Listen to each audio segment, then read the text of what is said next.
तो बच्चे हम डिस्कस कर रहे थे जो भी एक असेंबली होती है उस असेंबली में क्या होता है कि मतलब हर सदस्यों का चुनाव होता है।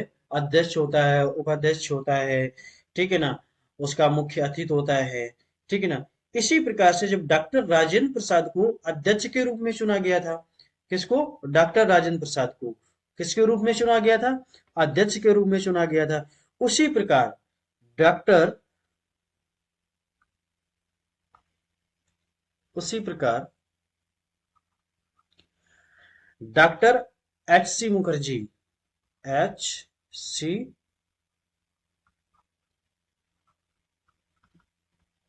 मुखर्जी, एस जी मुखर्जी तथा वीटी कृष्णाचारी, ठीक है, सभा के उपाध्यक्ष थे। ठीक है ना।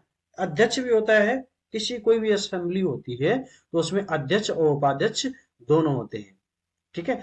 तो उसमें क्या हुआ था बच्चे कि ये उनको चुना गया था, किसको? एस सी मुखर्जी को, और किसको? वीटी कृष्णाचारी को चुना गया था। ठीक है ना, उपाध्यक्ष के रूप में चुना गया था। दूसरे शब्दों में अगर हम इसकी बात करें तो संविधान सभा के दो उपाध्यक्ष थे। कई एक बार ऐसे भी क्वेश्चन पूछेगा कि संविधान सभा में या संविधान सभा की पहली बैठक में, संविधान सभा की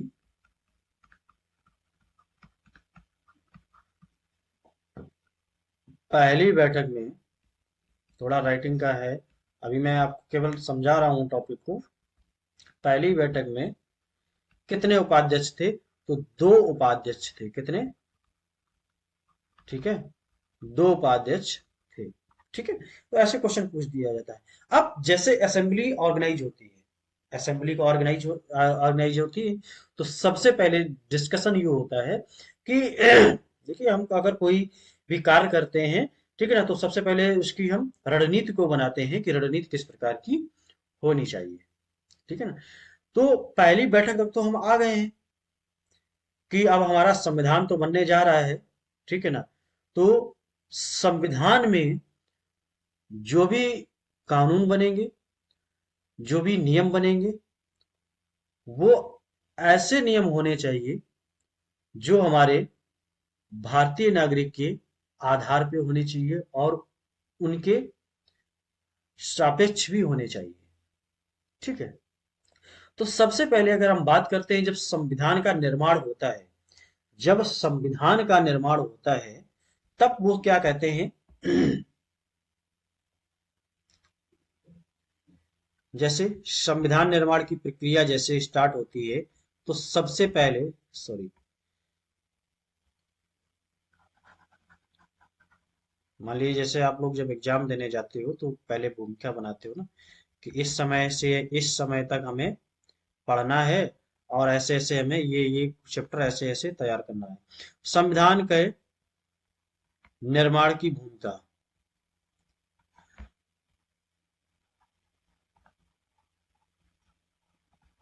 निर्माण की भूमिका, तो बच्चे जैसे निर्माण की भूमिका जैसे वो स्टार्ट करते हैं तो क्या होता है कि अब उद्देश्य होना चाहिए कि हम संविधान बनाना क्यों चाह रहे हैं और संविधान क्यों जरूरी है। एक राज्य या देश के लिए संविधान क्यों जरूरी है, उसका क्या उद्देश्य होना चाहिए। तो हमारे भारतीय कॉन्स्टिट्यूशन में, इंडियन कॉन्स्टिट्यूशन में, भारतीय संविधान में सबसे पहले डिस्कशन जो होता है असेंबली में वो किसका होता है? उद्देश्य का। ठीक है ना। तो उद्देश्य प्रस्ताव सबसे पहले लाया जाता है। क्या लाया जाता है बच्चे? उद्देश्य प्रस्ताव सबसे पहले हम ऑर्गेनाइज करते हैं। ठीक है।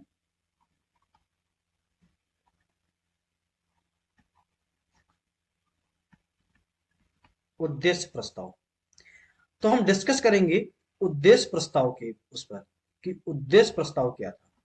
ठीक है।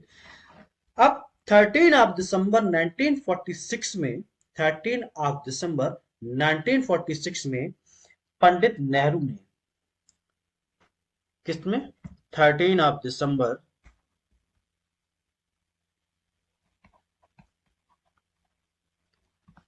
1946 में पंडित जवाहरलाल नेहरू ने 19 दिसंबर 1946 में पंडित जवाहरलाल नेहरू क्या करते हैं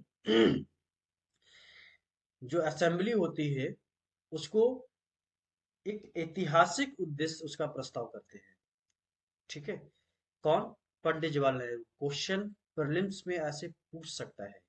ठीक है, तो 19 दिसंबर 14 सॉरी 1946 में पंडित जवाहरलाल नेहरू ऐतिहासिक रूप से क्या करते हैं? ऐतिहासिक रूप से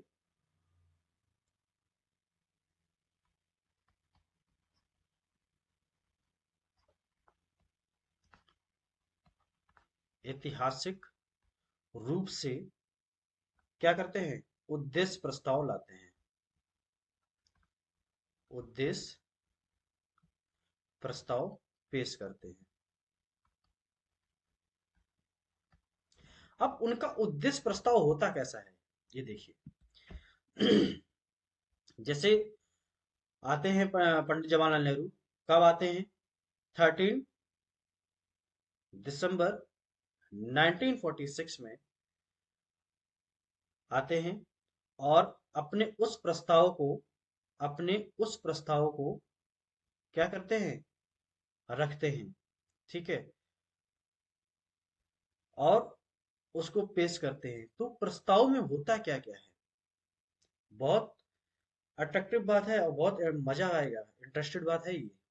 ठीक है, तो सबसे पहले वो अपना प्रस्ताव जब पेश करते हैं तो वो ये कहते हैं ये जो हमारा उद्देश्य क्या होगी, या हमारा जो उद्देश्य होगा वो एक संवैधानिक ढांचे पर आधारित होगा। संवैधानिक ढांचा क्या होता है?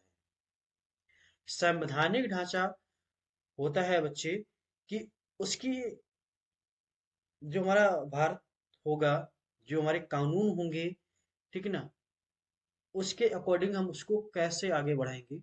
ठीक है ना, तो उस संवैधानिक ढांचे के अकॉर्डिंग उन्होंने इसको बनाया था। ठीक है, अब क्या करते हैं, तो उन्होंने क्या कहा, क्या कहते हैं पंडित जवाहरलाल नेहरू जब आते हैं तो क्या कहते हैं अपने उद्देश्य में? कब कहते हैं? कब कहते हैं बच्चे? 13। मैं बार बार इस डेट को क्यों रिपीट कर रहा हूँ? ये इसलिए रिपीट कर रहा हूँ कि आपको ये याद रहना चाहिए, एग्जाम में ये चीज आप ना भूलें। ठीक है, इसलिए मैं इस डेट को बार बार रिपीट कर रहा हूँ, क्योंकि जो आपकी मैन पॉलिटिकल साइंस है अकॉर्डिंग टू यूपीएससी वो यहीं से स्टार्ट होती है। ठीक है ना, अगर आपने ये वीडियोस यहाँ से अगर स्किप किया तो आपको पूरी पॉलिटी में कुछ नहीं समझ में आएगा। ठीक है, पूरी पॉलिटी में कुछ समझ में नहीं आएगा। ठीक है, तो बच्चे हम आते हैं 13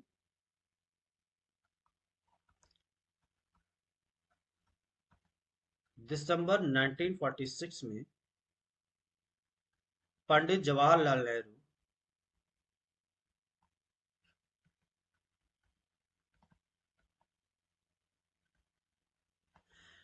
अपने उद्देश्य में सबसे पहला पॉइंट क्या रखते हैं? सबसे फर्स्ट पॉइंट उनका क्या होता है? वो ये कहते हैं यह संविधान सभा, उनके जो पहले शब्द होते हैं वो ऐसे ही होते हैं।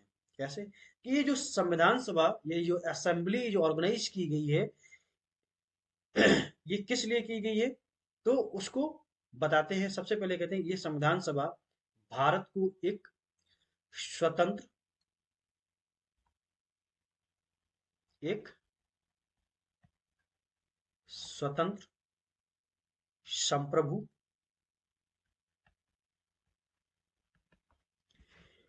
गणराज्य